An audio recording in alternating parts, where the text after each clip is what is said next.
Most of these inner flaws can weaken our skills and strength.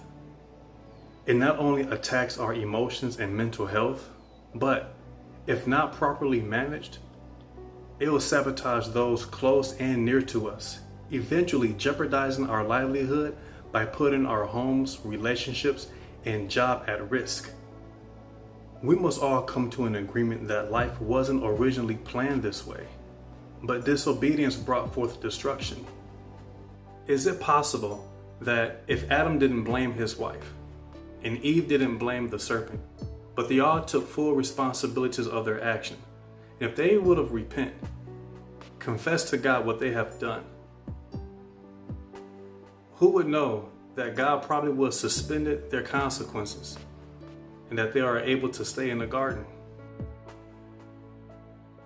Taking full responsibilities of our actions, then what's the point of blaming someone when we're the ones that carried out the act, whether if it was intentional or accidental?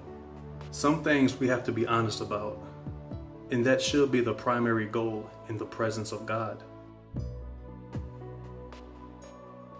Anger and pride are destructive siblings in the physical world that once attached and yoked to a carnal heart, the mind becomes irrational and the feelings boils over, melting anyone who comes near.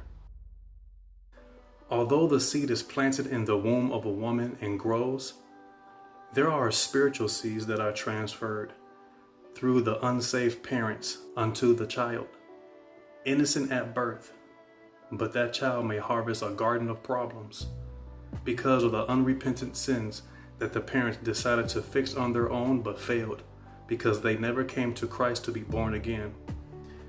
Mistakenly covering up the seeds of wickedness with dirt will give birth to grow.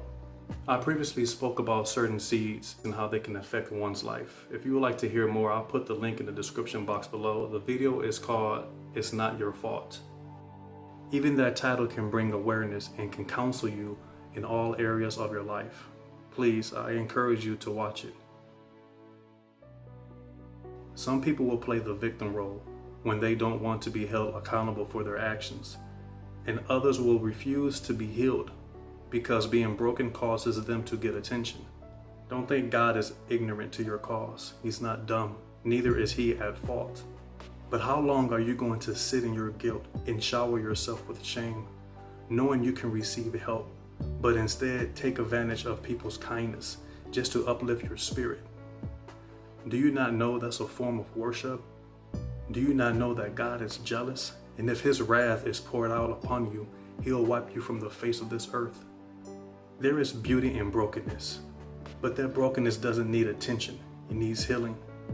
Many of us has endured tough times. Even while the world seems to forget about you, you on the other hand is burdened from the pain by enduring sorrow and disgrace. As I mentioned earlier, life wasn't planned this way. Even the angels know this.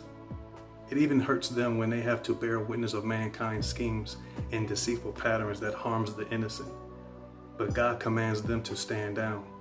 Although given the special privileges to support those who are in the image of God, they know about the temptations and bondages.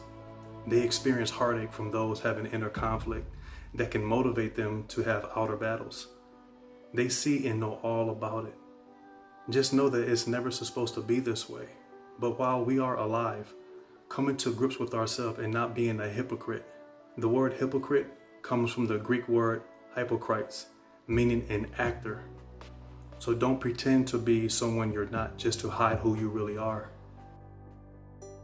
In all actuality, when God sees you, he should see Jesus.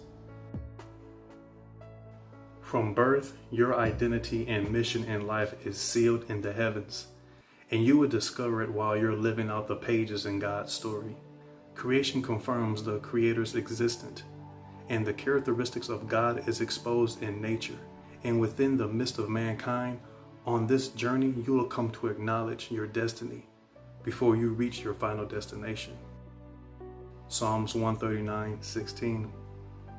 You saw me before I was born. Every day my life was recorded in your book. Every moment was laid out before a single day had passed. Many of us have stored anger on our hearts due to the result of unresolved issues from the past.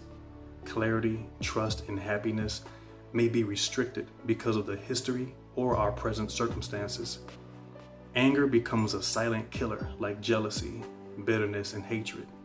The best way to cope with this problematic pandemic of anger is to target and project this energy towards exercising and finding a tranquil environment, a place free from disturbance. Prayer helps, but you must calm down first because anger and prayer doesn't mix well. It may become challenging because you're capable of planting curses in a heated moment when you're in the presence of God. So first, be at peace with yourself. Be quiet and be still. Proverbs chapter 15, verses 18. Hot tempers causes arguments, but patience brings peace. Some people are so prideful that even when they get things wrong, they'll still think it's right because being let down is a means of starting over. They'll defend their beliefs and positions, even if the foundation they're standing on is corrupt with lies. And being humble is a weakness to a prideful person. They're easily armed with anger and lacking listening skills, and it's possible that the root cause may be traced back to childhood. Though we know that this is a spiritual problem, let's see the keys that rings around their neck. Number 1, a lack of attention. Number 2, endured a habit of always being compared. And number 3, falling short while others were raised and praised. So they have reached the peak of self-righteousness and highlight their characteristics and strength and place it on a platform for the world to see. That'll be the start for their friends, families, followers, and fans to massage that person's ego. But it becomes a ministry that glorifies Satan. One must come to the realization that all forms of pride is demonic, and creating a platform just to receive recognition and praise is not from God. First, deal with this issue. And if it's challenging, ask God to remove it and He'll break you so that He can start to build you. It must be done by God because a prideful person will never want to be exposed and held accountable. Proverbs chapter 11, verses 2.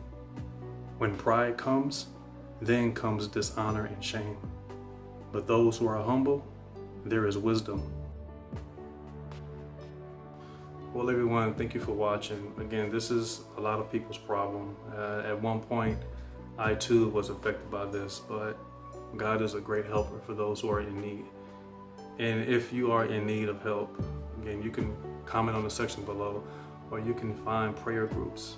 You can even ask God yourself. Just get into His presence and thank Him, and ask Him to remove the things that is within you that can affect you and others in your life. In this life, pride and anger, of course, there are other issues too, but pride and anger can be very destructive. So you guys, I want you to have a blessed day. And if you want me to pray for you, just let me know, all right? I love you. Take care.